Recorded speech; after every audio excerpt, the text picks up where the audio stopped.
Hey, good afternoon, everybody. My name is Bill Potter. I'm the Vice President of Pre-Sales Consulting here at Nuix. I'm really excited to talk to you today about de-stressing early case assessment, looking at the impact of AI and automation early in the eDiscovery process. Really excited to have Chris Stephenson joining us. Chris is the head of AI strategy here at Nuix. Came over with our acquisition of Topos Labs, nearly 3 years ago? Is that correct, Chris? That's right. About 3 years ago last month. Yep. So Chris and I have worked closely together. I, of course, came over with the acquisition of Nuix Rampiva about 18 months ago. And we collaborate heavily on really how to amplify Nuix for our users. And one of the ways that we're going to explore today is focusing on early data and early case assessment, how automation and AI can both make that stage more impactful and less burdensome on the day-to-day users of Nuix and eDiscovery professionals. So very excited to talk to you about this topic today. We're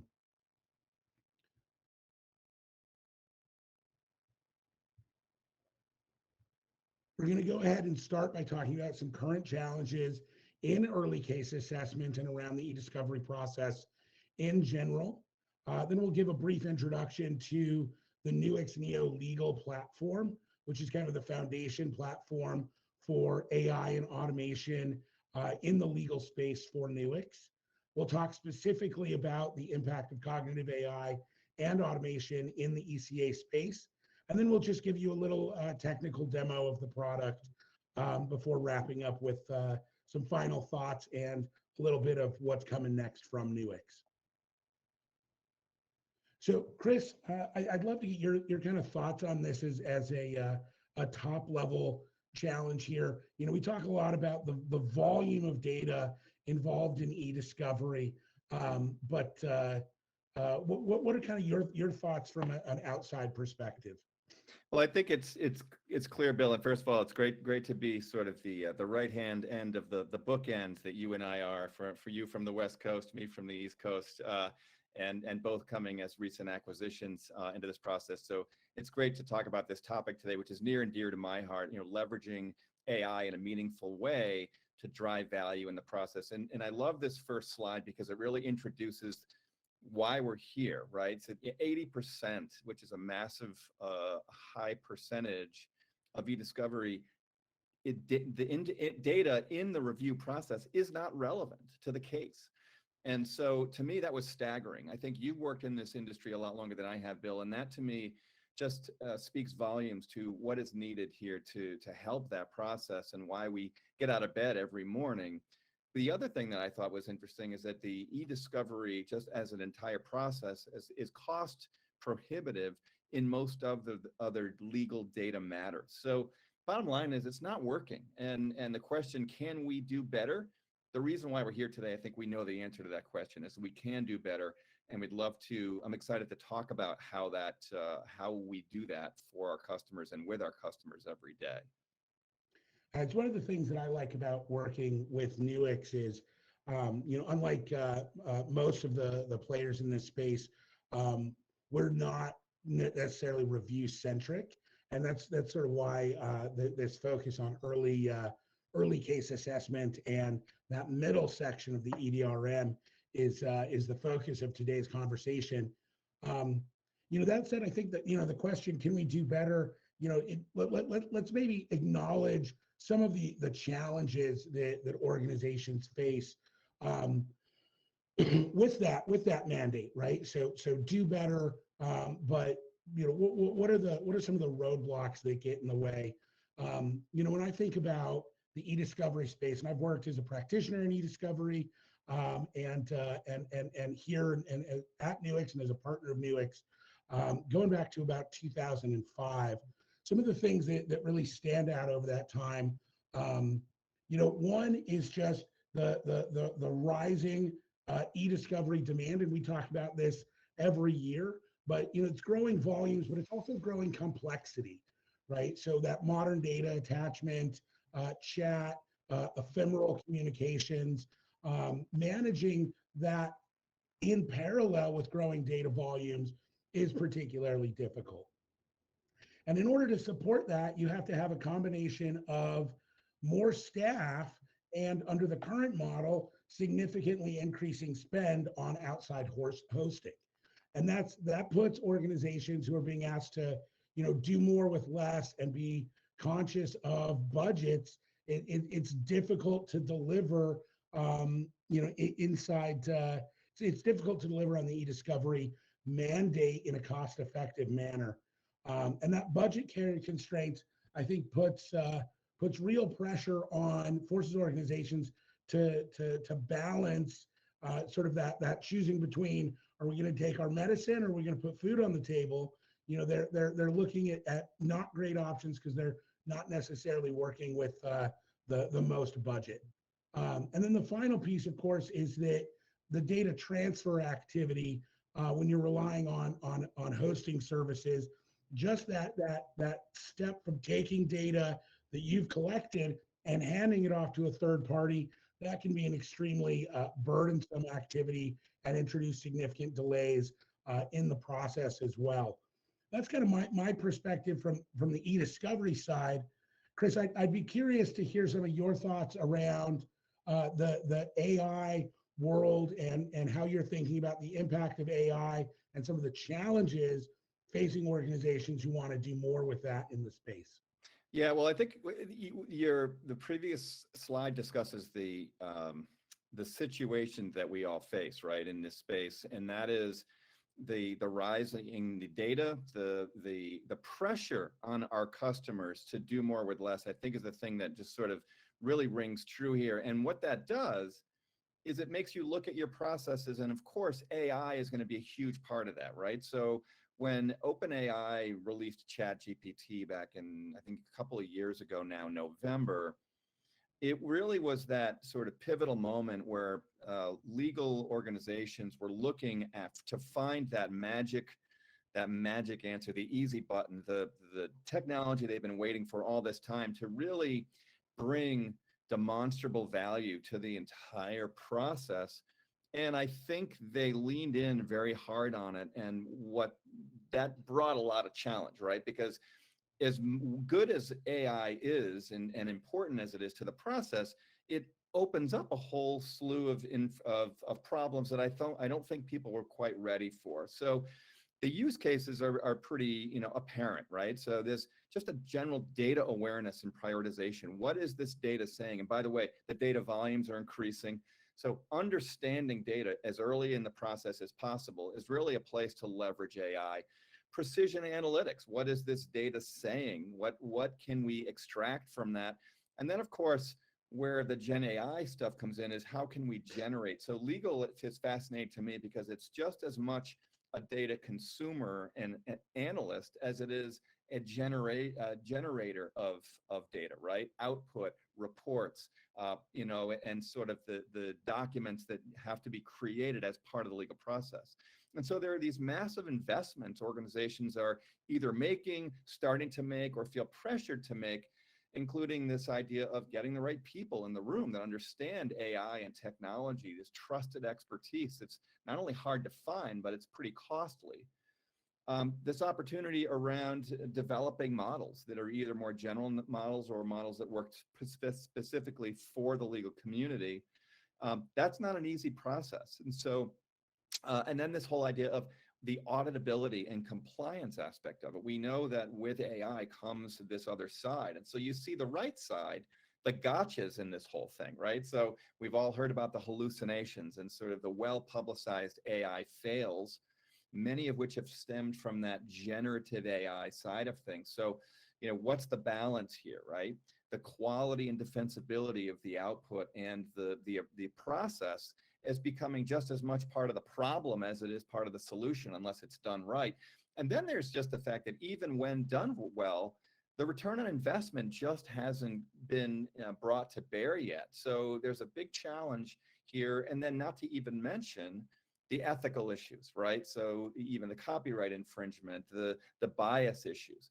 So you can see that AI is a massively important and promising enabler, but it's also got its own challenges. And that's why I think balancing that correctly in the midst of this pressure that these organizations are feeling is really critical to the process. So I really enjoy talking on this topic because it's not a simple, easy button, especially if not done well.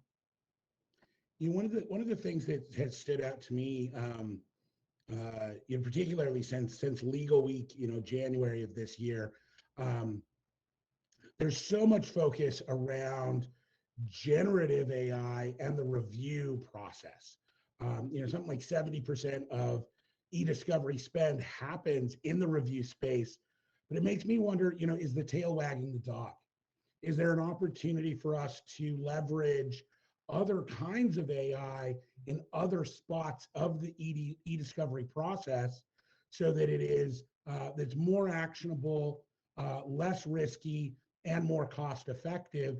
At the end of the day, organizations need to come up with an AI strategy. And that strategy, I think a lot of people are starting with, how do we use Gen AI in review?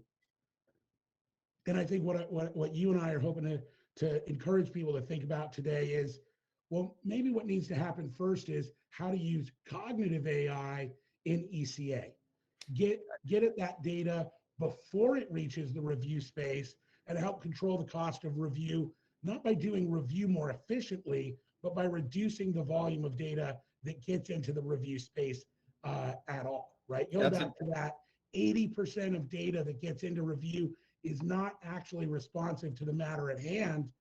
Let's see, can we cut that number by 20%, 50%?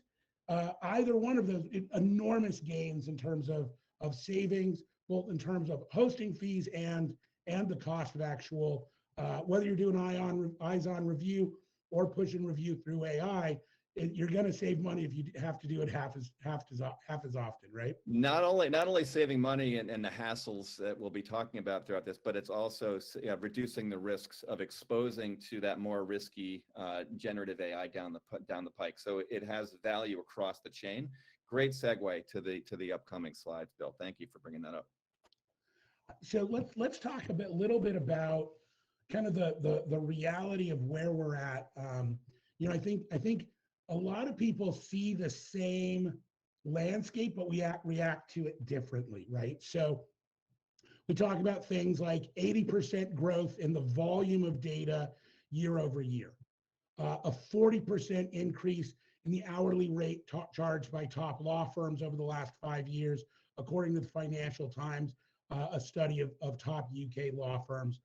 And 67% of legal professionals experience burnout, according to a survey by the International Bar Association in 2023.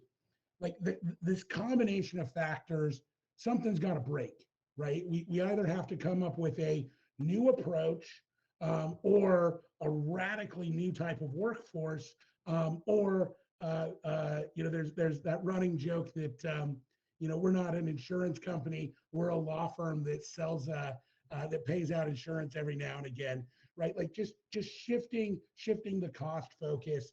When you think about this combination of constraints, year over year increase in the problem, year over year increase in the cost, and the pressure that puts on the individuals who have to try and make those two things shake out, because nobody's budget's increasing by 40% a year, let alone 80% a year. This to me is a unique kind of challenge. The eDiscovery space, we've got to come up with a new way of doing things in the next couple of years. Otherwise, people are going to start tapping out, right? And that we don't have a pipeline of new professionals eager to take up the mantle. So we got to figure out something fresh to do here. No doubt. And then this kind of leans in. I think we've kind of got a similar set of concerns around the current state of AI, right? So the answer is not necessarily throw AI at the problem, use machines instead of people, right?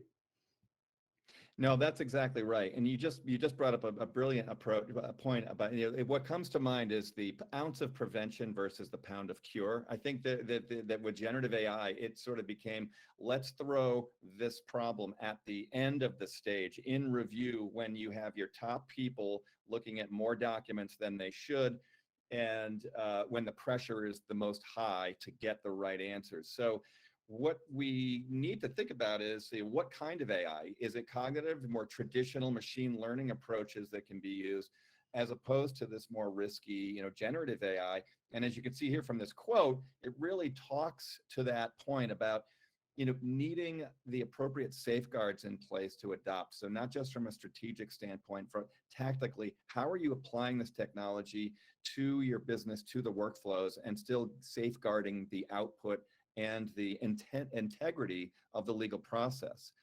You could see the percentage here of organizations that don't feel confident in the quality of the AI solutions and haven't quite seen the ROI yet. So clearly we've set the ball on the tee here, Bill, for trying something different and really shifting the focus as far left of that wall as possible, right, in the workflow, to get the data right. And as you go down towards the review stage, you really need to dramatically prioritize, minimize, and add that level of quality to the process to make everything downstream much faster, cleaner, and more accurate. So let me take a second before we get into the impact of AI and automation on early case assessment. Let me ask you to one, just talk to us for a second about the distinction between cognitive AI and generative AI. For one thing, let's start there. Can you just clarify for people what we mean when we say cognitive AI? Yeah, so the issue, and it's easier to do it in reference to generative. So for one, as you remember, before the world turned a huge corner in 2022 with OpenAI, AI really was about traditional approaches, machine learning, just leveraging the ability to analyze data and help humans make decisions, right? It was never about generating output because, frankly, we didn't have quite the compute and didn't have enough data for the machines to get smart enough to even create real sentences. So the whole creation of the transformer with BERT and Google back in 2017 really changed the game, and OpenAI really took advantage of that. But the challenge is that generative AI's job is so burdensome to create well-sounding, well-structured sentences that it requires a huge amount of data, and that gets you in a whole lot of hot water.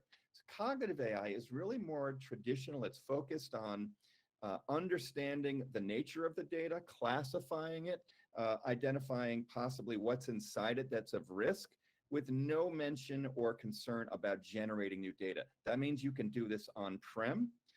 That means you can do it on CPU if you need to, rather than the expensive GPUs.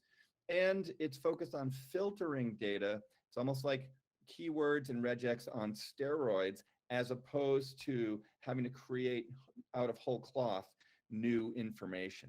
So it's this left brain, right brain is how I describe it, really making sense of this, of the data that you have, as opposed to creating new data from whole cloth. And because you don't need to do that, you reduce the footprint, you reduce the risks associated with generative AI, and you actually get a more crystallized output in terms of what are the classifications, what are the scores for that data, what's the level of risk, and what's inside it. So I want to lean in. You said something there that I think is really important when you described it as left brain and right brain, because at the end of the day, everybody has both sides of the brain, right? And so talk to us a little bit. We're not coming here and saying cognitive AI instead of generative AI. We're talking about cognitive AI where it makes sense and generative AI where it makes sense. So can you just talk to us for a second about how those two things might play together to result in a sort of Clintonian triangulation of of 1 + 1 = 3. Yeah. How can cognitive AI and generative AI kind of play well together? No, I think that's a brilliant point. I mean, I think so early in the process, you want to do as much as you possibly can to minimize and prioritize that data. And so that's where cognitive AI actually plays really, really well, because you can send massive data sets through it cost effectively and actually performance wise that you could never do with generative AI. For example, if you think about sitting in front of a chatbot, you put one document or one question in at a time, and it gives you pretty cool response. But you could never run 1 million documents through generative AI, right? I mean, the cost and the time required and the compute needed. And by the way, the sustainability issues, it takes 3 bottles of water, I believe, to cool the systems to produce 100 words. So just in every way you look at it, you can't do that with large data sets. So think about the way that the flow works. You have the data coming in from the left side of that wall, you ingest it, you dedupe it, you get it ready, and then you can analyze it and focus and prioritize it with scoring using cognitive AI to minimize and prioritize that data to a point where that when you do hand it off, and this is where you make the great point, where there's a handshake with generative, you now are handing off the data, minimizing the hallucinations by keeping the data much smaller and reducing the risks associated with generative AI. So they come hand in hand. You're right. Every brain has left and right brain, and some are stronger and some are more central, but they do work very well together. So the opportunity here is huge if you put the right AI in the right position for the right job, right? And that's why we put cognitive on the left side as close to the point of ingestion as possible, so that by the time you work down that workflow, you're leveraging generative AI at a lower risk, lower cost, and higher impact. Wonderful. Thank you, Chris. I think everybody can tell why it's exciting that Nuix has you and your team with us. Definitely broadens how we think about getting more out of data and helping clients do more with the data that they've put into the Nuix environment. I want to talk a little bit about, one of the things that Chris has highlighted is the challenge around generating ROI, right? And so I just want to lean into that a little bit, share some of how Nuix is thinking about this particular challenge.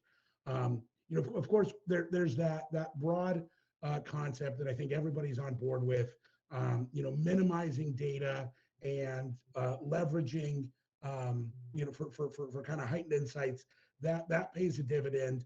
One of the things that kind of stands out to me, though, is just making things actionable that are currently not actionable, right? So a lot of what we're seeing today is that data volumes have actually overwhelmed a lot of teams. And so the historical methods of handling data have actually become ineffective. And so there's a trade-off not between, sort of costs and timelines, but just, are we actually going to handle this project or not, right? Or are we going to handle it through the eDiscovery process, or are we going to find just a different way to do that? So one of the things that we're really excited about is helping organizations deliver a cost-effective strategy that allows them to tackle more types of projects through the same platform and the same process. A second real challenge is that impact on timelines and accuracy. As organizations rush through the process or make compromises to the process in order to deliver on the volume of data, there's potential consequences in terms of risk to the quality of the material being produced. There's also risk to the people doing this work, right? And this is something that, Ari Kaplan's done a great webinar series on. There's a Mind Profit Collective is doing a lot of really great work. But the eDiscovery space is just, there's so many people here who are mission driven. And you put people like that in front of an insurmountable problem, and what you pretty quickly get to is burnout and mental health issues, right? So it's not just risk to the process, there's very real risk to the people doing the work. And we want to be conscientious of that and speak to that, give our clients ways to empower their users without necessarily asking more of their users. And then, of course, there's just the broader challenge of driving up costs, both from a hosting perspective and a human eyes-on perspective.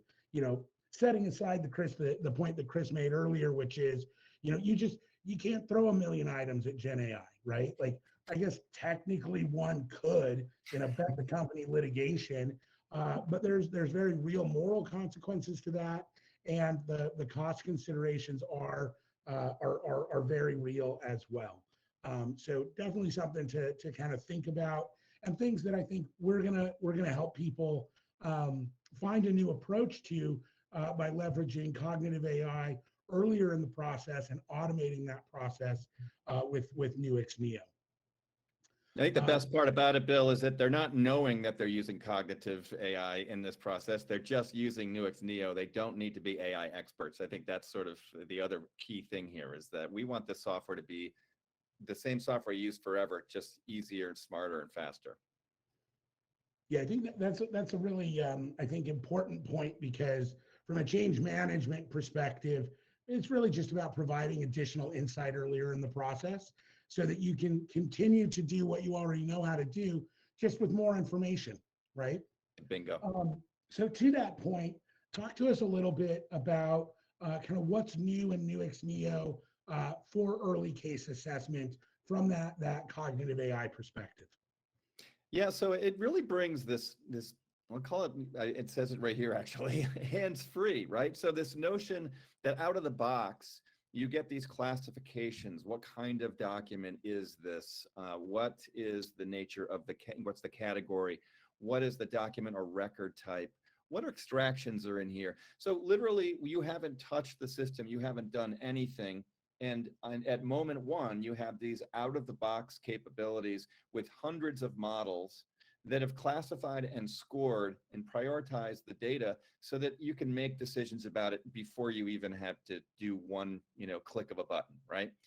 So the second is this low code concept, or actually in our technology, this no code, where without having engineering or programming skills, you can create or tune existing models very rapidly and get immediate feedback. So you've got this low code, low touch approach. You've got the out of the box experience, which basically means you can be hands free and get data sent right to your inbox immediately about what's this data about, what's risky in it before you've done anything.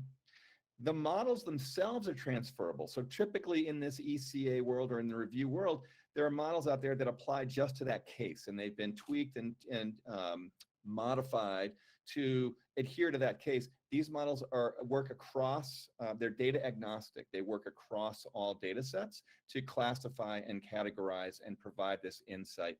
So this drives the speed to results, drives the speed to value, puts the control in the hands of the human. And by the way, it's done in a responsible way, right? So again, responsible by design. Our cognitive AI sort of infuses this responsible AI into it with high levels of explainability, transparency, integrity, trustworthiness, human control. And so we think that this basically helps our customers sleep well at night with the technology that they're using to drive this process. So all in all, that's sort of the baseline. And of course, with the company that you brought over, or with the acquisition of Rampiva, there's an automated approach to all of this so that there's a repeatable, hands-free approach across the board to the entire play. So it's really about automation and driving value as hands-free and sort of as few clicks as possible to insight to drive the value. It's funny. I think Chris and I are part of a mutual appreciation society. I'm always such a huge fan of the work that the cognitive AI team does in terms of reducing the volume of data and providing us with insights before we get into eyes on review. And then he's constantly singing the praise of automation. So I think it's a pretty cool team up. And for me, the thing that stands out is this concept of delivering it right to your inbox, right? Because that's the difference between someone needing to sit in front of a terminal and wait for results versus somebody being able to leave the office at a reasonable hour and attend that piano recital or take some time away from the office without losing touch with the progress of the job and still being able to respond in a timely manner if something urgent does come up, right? It's about delivering more insight, but also more quickly. You combine those two things, and maybe it turns into people actually being able to take an afternoon off every now and again. I agree, Bill, and I'll just say one other thing about that is it's the people who are in the seats that's important too, right? So the low code, no code means that your domain experts and the people who are closest to the data understand the nature of the data, get to play in this sandbox. You don't just have to hand it off to a team of nerds with propeller beanies on who can do this kind of stuff. So I think it empowers your domain experts, which is another exciting element here. So let's talk a little bit about Nuix Neo. This is Nuix Neo was launched about 18 months ago, and it's combines a variety of tools and technologies introduced by the Nuix team in kind of a unified platform with a common interface, common set of user controls, common set of dashboards, which we'll talk about here in a second. We've had some previous webinars where we talk about the legal hold and the collection from M365, Google, network shares, endpoints. So I do want to mention that. And of course, having that in process or in platform data transfer protocols so that that material is then seamlessly handed off and can kickstart data processing activity, leveraging the traditional Nuix engine, the enrich cognitive AI connection, and then the investigate platform, which we'll actually explore a little bit today. So if you're interested in the legal hold and cloud collection activity, we had a webinar over the summer that I'm sure your sales team is happy to make available to you, or you can find on the Nuix website. The goal today is to talk really around the Nuix engine and enrich process and Nuix investigate, which are really just kind of different interfaces onto that same classical Nuix case before getting data up into Nuix Discover or a third-party review platform. And I always really like to talk to people about the impact of the type of work that we're doing. I think this story shows really well. It's a global Fortune 10 client of ours. They load almost 300 terabytes a year into Nuix. 94.5% of that data is cold before it reaches the review space. And that to me is just such an enormous testimony to what you can accomplish if you do it in a deliberate way. And then, it's one thing to say, hey, big impact. It's another thing to say their data gets into review in under 24 hours for 85% of projects. So not only are they delivering an enormous impact, they're doing it quickly. And they have less than 1 FTE actively processing data. And this is kind of a theme for us as part of Nuix Neo. It's about empowering our users, amplifying our users, because maybe you don't want to spend your day in front of the terminal clicking buttons and setting up jobs. First, there's just not enough people to do that work. But second, that's the kind of detailed work that is both error prone and can contribute to burnout. And so by automating the process, we allow people to deliver really big impacts in a quick amount of time without leaning too much on their existing team. And so I think this is a great testimonial to what you can accomplish when you put your mind to it with Nuix Neo. So let's talk a little bit about the problems that we solve in the in this middle stage of the EDRM, and what we'll give you a little bit of a demonstration of today. So we're going to talk a little bit about early data assessment and showcase how the cognitive AI engine can provide classification scores immediately. So before you have keywords, before you've sat down with business experts, even before you've met with the partner managing the project, you get insights into what's even in this data set to begin with. And then you leverage those insights to deliver early case assessment by combining what you know about the project with the new information about what you know about the data. So it's a heightened level of capability, helps you make those settlement decisions, helps you make decisions about how you want to triage your review strategy, and of course, helps you make some informed data minimization decisions. What we'll show you a little bit in the tool today is how that impacts first pass review in Nuix Investigate, and how we help enable more precise identification of sensitive data items, that PII, PCI, protected information that you might want to redact before it leaves your organization.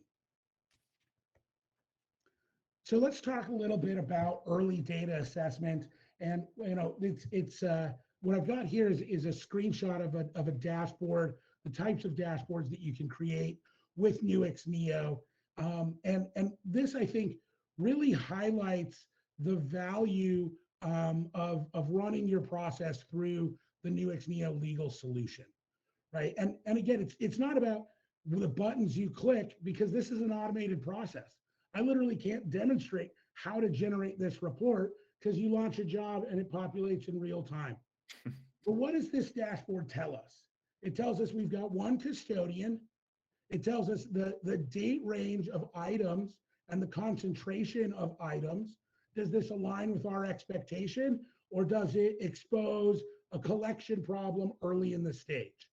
Certainly exposes that a number of these items don't have an item date, which is a potential red flag, or at least something that needs to be handled as an exception. And that's kind of classic. You can get that information out of your traditional Nuix workstation. But then you add in the cognitive AI that Chris was talking about. So generating a topics insight. So computers, business, electronics, STEM, getting a sense as to the topics that are in this data set. This helps us understand the types of business users we might want to go and talk to, the types of specialists we might need to engage with. And then you combine that with insight into the record types, business operations, financial documents, but also a number of them aren't categorized, which also tells us something important about what's in the data set and how we might want to budget for that review process. And this is automatic. This is out of the box. No, when I set up and run a job, this automatically populates. This is the type of early data assessment that our clients can use to then start to have a more informed conversation about their data strategy. And so this is really just showcasing one of the ways in which cognitive AI can have a positive impact during that early case assessment stage. And then you move that forward into prioritization, right? And so this is where you combine that sense of, well, what's in the material with, does that matter, right? Is it important? Are computer documents related to computers and electronics, is that relevant to our project or not, right? And you can make those sorts of insights long before you've come up with your keyword strategy, long before you've finished interviewing all of the relevant business users, and then being able to present that in a kind of a quick snapshot, right? We see we've got roughly 300,000 items that we flagged as priority. We've got 44,000 items that we flagged as low priority, and then we've got almost 10,000 that are right there in the middle, right? This provides us with very real insight into how am I going to staff this, right? And potential sense of the impact that you have, right? So being able to identify, I mean, this is what, 15% of the data set that we're able to say, based off of the insights we've gotten from our cognitive AI engine, that probably doesn't matter.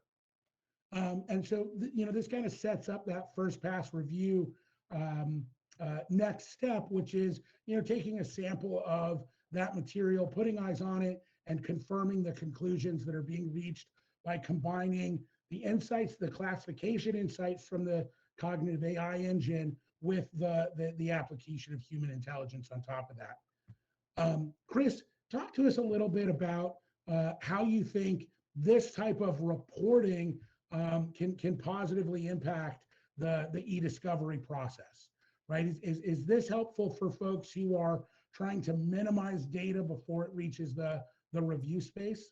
Absolutely. I mean, your question's answered before it comes out of your mouth. So just as much, think about it. The more data that you have and insight you have into that data early in the process, the more able you are to, the better able you are to make decisions about that data downstream. So what goes into assessment? What's the size of the staff that needs to look at this data? How much or how little of this data do I need to look at? Instead of, hey, let's run it all through, all into review, hit it with a giant generative AI hammer and hope for the best, right? So this is just a much more, and by the way, this extends to other use cases. So when you apply this data early on, you have a better sense of your rot remediation cases. You have a better sense for data breach readiness. You can do so much when you know about this data early on. So it leverages, you leverage this technology both for early case assessment, early data assessment, but also for a range of other use cases.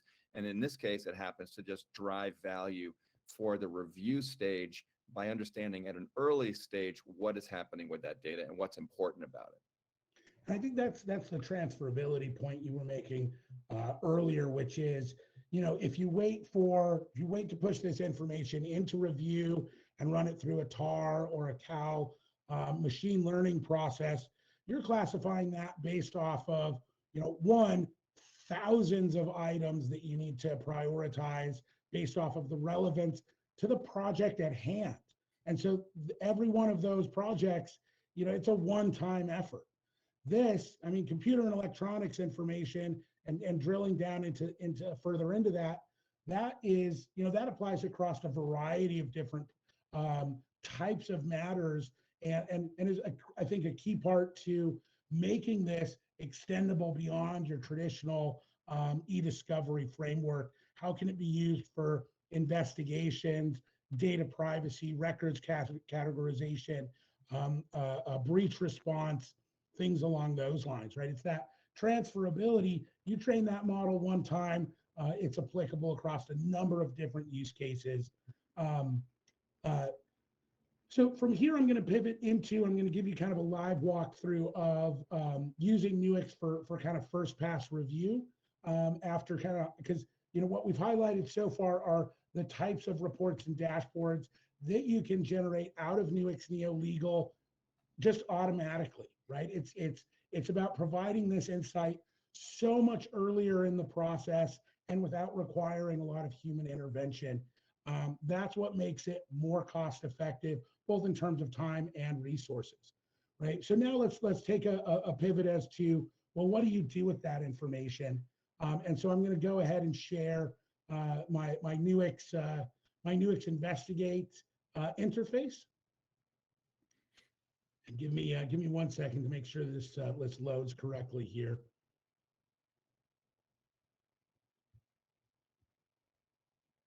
I'm just pivoting to a different tab in my window. It might take a second to pop up.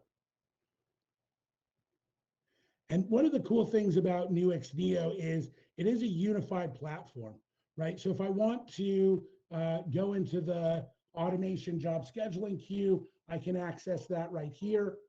I can also go into the NLP product, that enrich engine, and look at the underlying model if I want to understand why the data classification decisions were made. And I can just pop here into Nuix Investigate, and they all run off of that same underlying Nuix case, which, if you want to open it up in Workstation, you can do that as well. So I'm going to go ahead and dive into this project just to highlight some of the ways in which that enrich product can help us, that cognitive AI enrichment can help us drive in and drive insight when doing item level review. Right. So this is just kind of your classic, Nuix Investigate interface, and specifically designed for law enforcement and first pass review. You can go ahead and toggle between different types of profiles here. You can put eyes on specific documents. Um,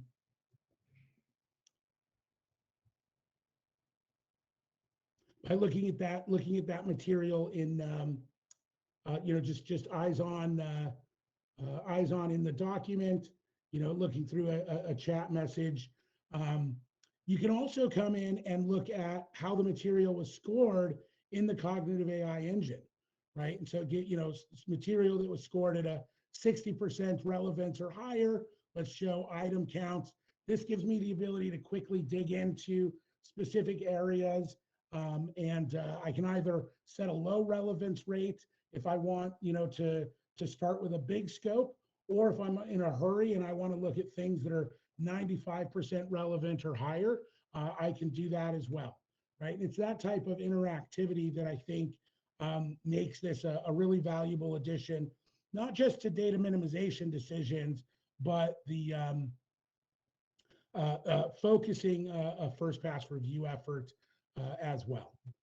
And it takes a second because I've got my browser loaded and I've got a team sharing at the same time. So I can very quickly here, as we saw in the dashboards, a lot of computer and electronics information. And of course, we don't just leave you there. Is it analytics? Is it about consumer software? Is it about cybersecurity? A fair amount, crime and law enforcement is always an interesting direction. Home and gardens, maybe that's not relevant, right? Of course, it's if you're the DEA, you'd be surprised how important the home and gardens topic might be. But for litigation, perhaps not as much, right? So this is a super helpful way for users to very quickly, if I want to drill in, I can go in, boom, I just reduced my data set from 79,000 items to 236 by focusing on in a specific category that's particularly interesting. One of the things that I thought was really great when I was putting this together is some of the ways in which you can combine that NLP categorization with standard tags, right? So we've got tags that are set up here. They're not just content, keywords. We found this in the body. They're also tags based off of taking the what was it, 500 plus categories and condensing them into high, low, and medium, right? Because I like to joke with Chris. I'm like, listen, man, 500 is probably too many, right? Like, which one do I want to drill into first? How do I use 500 categories to get to material that I need to see right now, right? And so, here I like to come in and say, well, we've got keywords that indicate that this is material that's related to drug trafficking or drug chatter, right? And you see we've got 6 pages of documents here. Well, then we can come in and we can say, okay, well, I'm not just interested in that. I'm interested in instability or perhaps some tension between organizations or between entities. And I want to look specifically at chat communications, right? And so what this sets us up quickly to do is, so I'm gonna run that search, and it's gonna be a little overly inclusive because it's gonna give us or, right? So we get 6 items here, but let's refine it a little bit, and instead of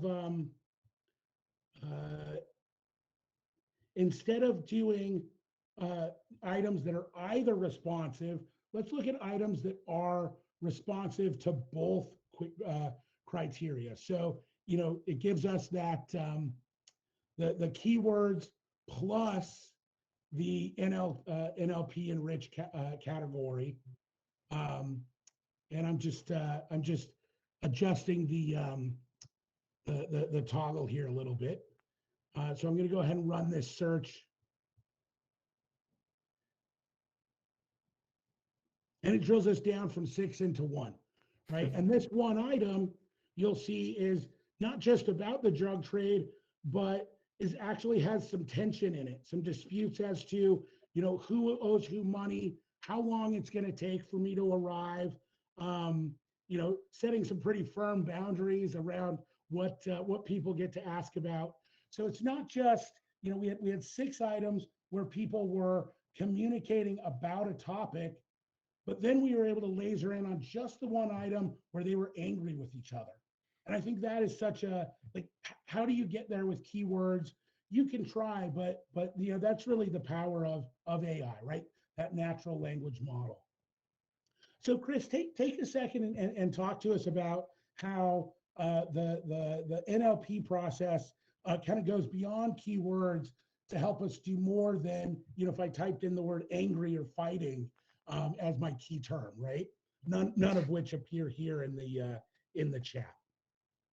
Yeah, well, again, the cognitive AI, the machine learning, right? It looks at the data from a contextual standpoint. So you basically created you're leveraging the semantic web and natural language processing technologies to get far beyond a keyword match and really about what the keyword is about. It puts the keyword, the topic, the subject matter, the document type into context, so that you can actually reduce the false positives and get to what the subject matter is about, rather than a match on a keyword or specifically a regular expression, which are super powerful to pick up a specific thing, but are more than over-inclusive because you've got, a lot of false positives. So it's leveraging the value of machine learning with the natural language processing, with the categorization, the extraction of the content, without being burdened by the sort of the overuse of massive models in the generative AI space. So you're able to, again, get keen insight early in the process, leveraging this approach. It's a very pragmatic, traditional machine learning approach to get these outcomes. And then, again, you're going to the review space with a much finer degree of, a much smaller data set and a much higher degree of understanding of what that data is. Well, and I think a critical piece of that, you touched on this, is earlier in the process, right? And I've been a practitioner in the eDiscovery space for a while. And one of the enduring challenges is, you get the request on search for these keywords, you get that at, Friday night, right? So one of the things that I think is exciting about the application of cognitive AI to the early case assessment world is that ability to get that insight before you've defined out what your keywords are. Gives you a sense as to, well, what's in this data and where should we start looking? Absolutely. Yeah, we're really leveraging the value of vectors without having the burden of generative capability. So you're really having the balance of both worlds, which I think is brilliant. And we're doing things you cannot do with keywords and regex, but we're doing them early in the process in a trusted and explainable way. And it's really exciting because the things that you're doing, I mean, imagine the ability to say, I want to find all documents that are NDAs in my data set that relate to the state of Florida and are about sports medicine.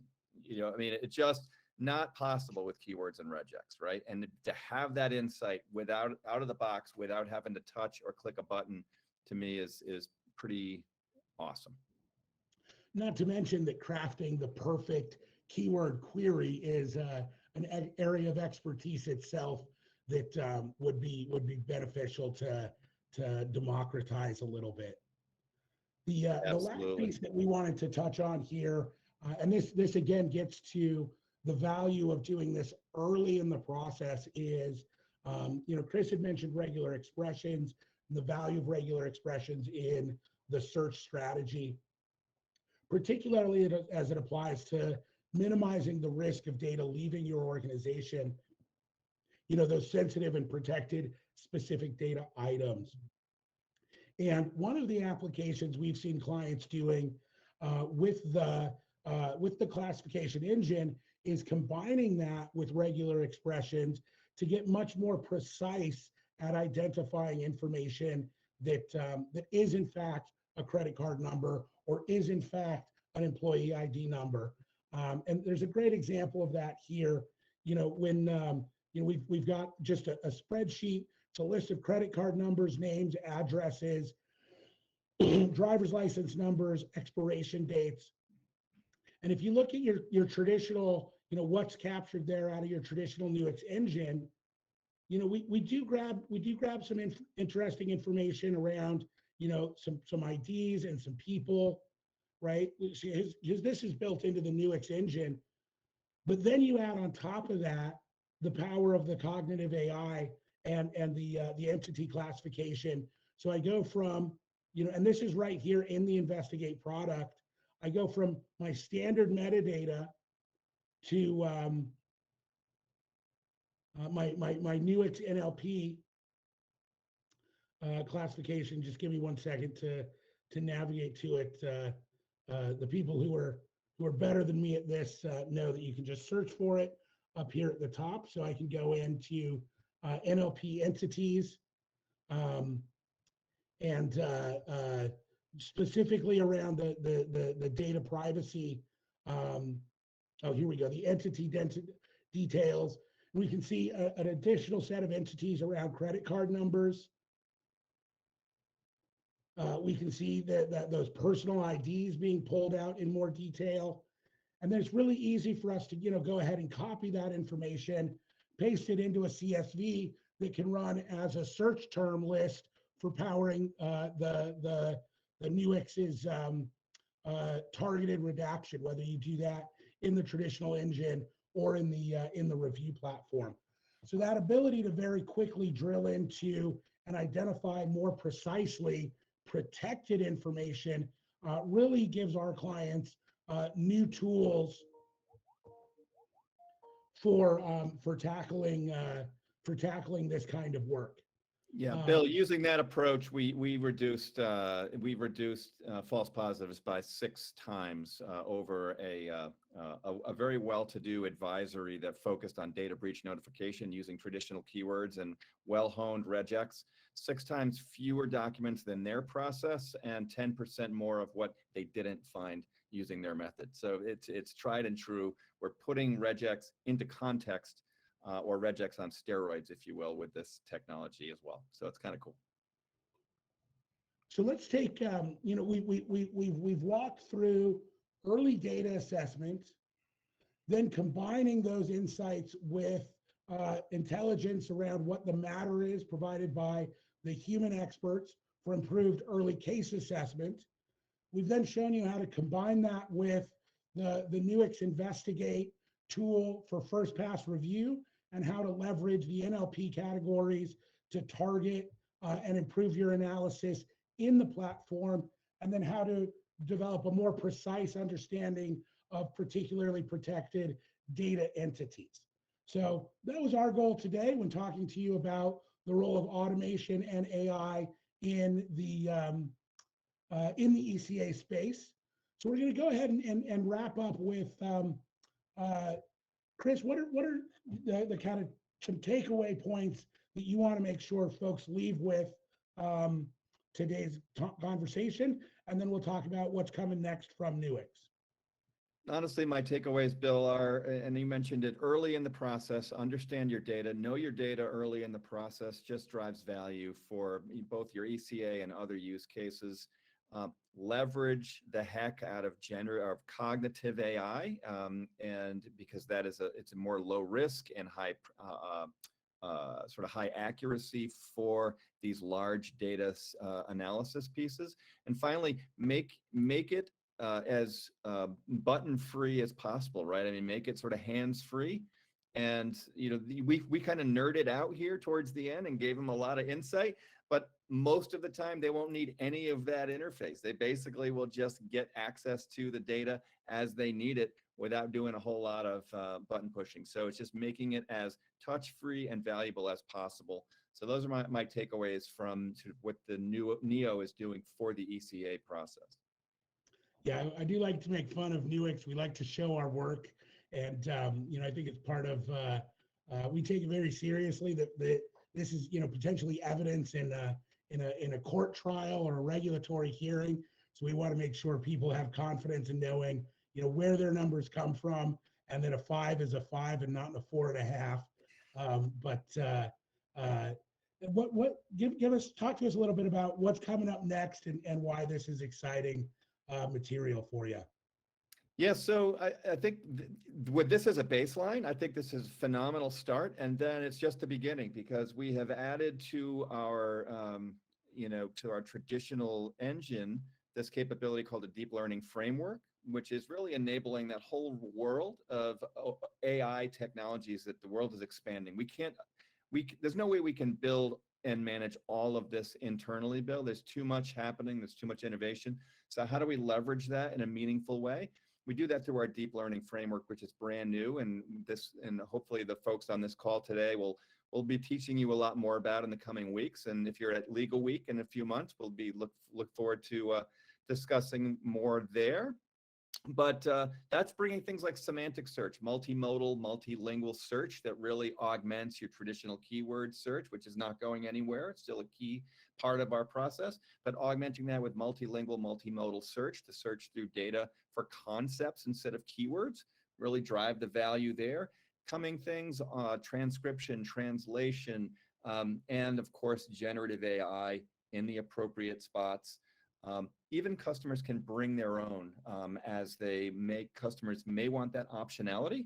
And it's very important for us, for customers to be able to work on-prem, in the cloud, wherever they're most comfortable. But also, if they have their own AI and their preferred LLM, we're going to enable that too. So really that holistic approach to AI, a lot of exciting stuff coming up soon, and maybe we'll hold some back so we can have some good conversations with customers as they need it.